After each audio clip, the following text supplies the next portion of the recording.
wrestling fans, thanks for clicking today's dreaded D-Rose.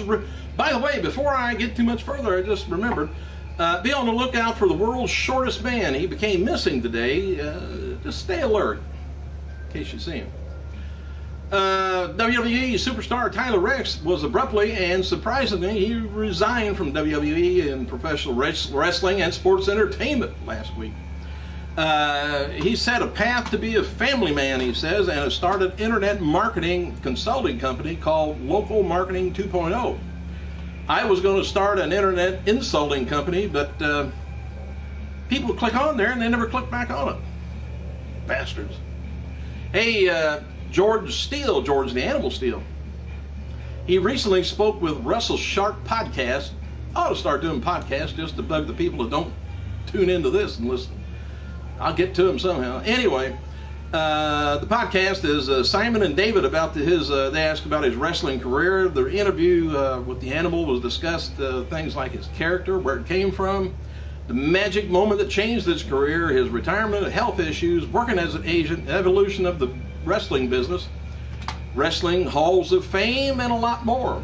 I'd like to, I never have got a podcast, so I don't know. Anyway, NXT star Bray Wyatt, the former Husky Harris, torn a pec back in June and was reportedly going to be out of action for about 6 months. Anyway, Wyatt took to the Twitter last night and announced that he's going to be returning to NXT September 20th at the tapings of Full Sail University. Well, anyway, Wyatt teased that he will be bringing some new faces with him.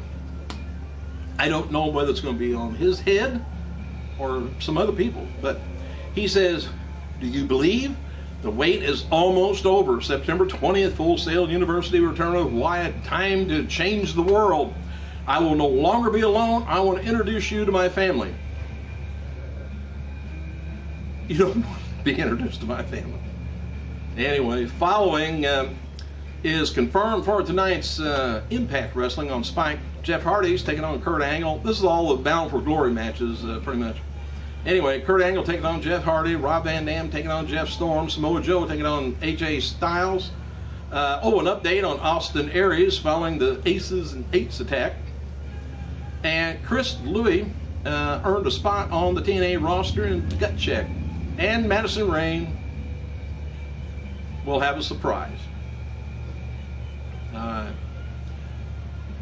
WWE Developmental held a graduation show last night for the graduates of the most recent beginner school.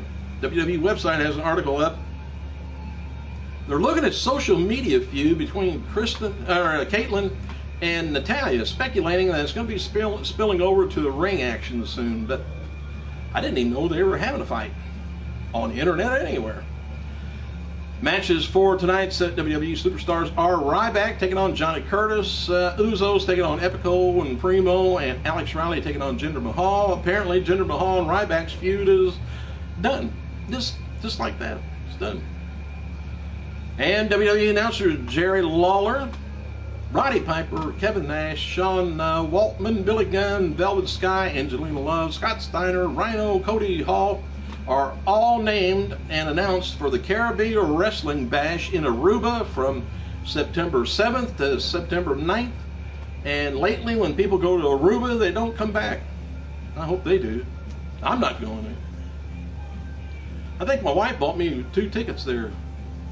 One-way tickets. Both of them. Anyway, WWE is going to be honoring Hall of Famer Pat Patterson on September 10th. Raw is taking place, by the way, in Bell Center, Montreal, Quebec. And the night is being locally advertised as Pat Patterson Appreciation Night. The legendary grappler is a Monterey native. I would never call him a native. He'd probably bust me right in the mouth. All right. Oh, SmackDown superstar William Regal, noted on Twitter that he is was interviewed by Colt Cabanas for his Arts of Wrestling podcast, available at welovecolt.com on iTunes. And he said, "I finally got to do a Colt Cabana podcast thingy the other day, and I had a great time talking British wrestling, and looking like we're going to be doing a part 2 soon." What do you have to pay for all the podcasts? And WWE announcer Scott Stanford celebrates his birthday Thursday, and the year of his birth is not known except to him, maybe. Well, anybody know? We should check out my site. Hey, Chris Sabin and another TNA wrestler who has a contract expiring soon. Well, Dixie Carter reportedly pushed him to re-sign, and that may have been something to do with Sabin's girlfriend. No word that they broke up or anything, but Velvet Sky possibly being brought back. It's all right with me. TNA is planning to end the Aces and Eights. TNA's stars feud with War Games type match, and they won't be calling it War Games because WWE owns the rights to that. So they're going to be naming it, but a TNA source says they're going to try and copy WCW's War Games as much as they can without getting their ass in trouble. But so we'll finally find out maybe who they, and they got to have a stipulation that whoever loses removes their mask. And if you don't have a mask, you got to get a new face. Dolph Ziggler is being interviewed this week by QCTimes.com and promoting Tuesday night SmackDown tapings in Moline, Illinois. Here's some of the things Ziggler had to say. Living his dream in WWE. He says, true story, when I was 5 years old, I went to my first WWE live event with my dad. Loved it so much I wanted to start wrestling. Like a lot of others. 2 months later, I was wrestling at 5-year-old. I was a 5-year. It was a dream job, and since I was a child. Politics at WWE, he said, I'd been such a fan and paid such close attention that there weren't too many surprises. But there is. Not knowing what to say is one. Wanting to be the next best ever, he said always, and of course he pats himself on the back after that. Hey, a series premieres of Saturday Morning Slam. Don't know whether you guys ever caught it. It's early in the morning, August 25th though. It was on the CW at 10 to 10:30 p.m. on Saturday morning.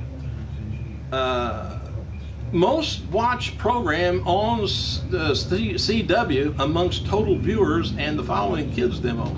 Kids 18 or under 18, kids 2 to 5, and anyway, it goes on female and stuff.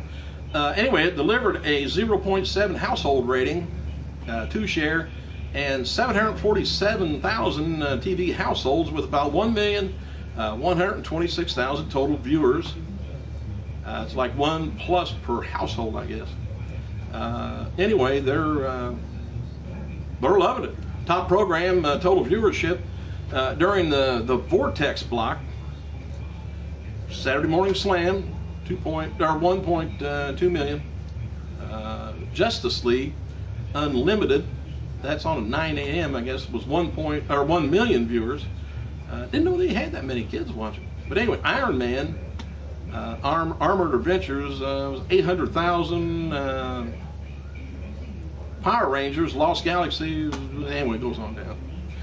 Hey, Sheldon Benjamin, he slammed fellow wrestler WWE Lemon Barbarian on Twitter for refusing to pay him and other talents for participating in a wrestling tour of Nigeria. The Powers of Pain star coordinated approximately 1 year ago. And he especially was steamed because some of the talent who appeared on the tour were within the vicinity of the bombing. Benjamin wrote, if any wrestler is asked by UPW/Barbarian of Powers of Pain got to Nigeria, 100% of your dollars up front stiffed me and the entire crew last year. Or if you know of a wrestler planning to tour with Barbarian or UPW, please inform them of my warning. And respect you all, talent, and came before me, and appreciate what they've done and called legends, stiff the talent. He don't understand that. Some of which are not as fortunate as me, made quite a bit of dollars that that when he was at WWE, hopefully it saved it. Anyway, his spouse can said, this is weird. Fortunate as me to have made quite a bit of dollars. That person and his spouse can go to hell. Yes, I'm referring only to the Barbarian, not Warlord. I don't know. I haven't heard anything about that. But a year ago, it seemed like we'd heard some stuff. Well, now we're hearing some stuff. We're just a year late. Thanks for clicking, you guys. Hey, if you find that the world's shortest man, let me know. I looked everywhere.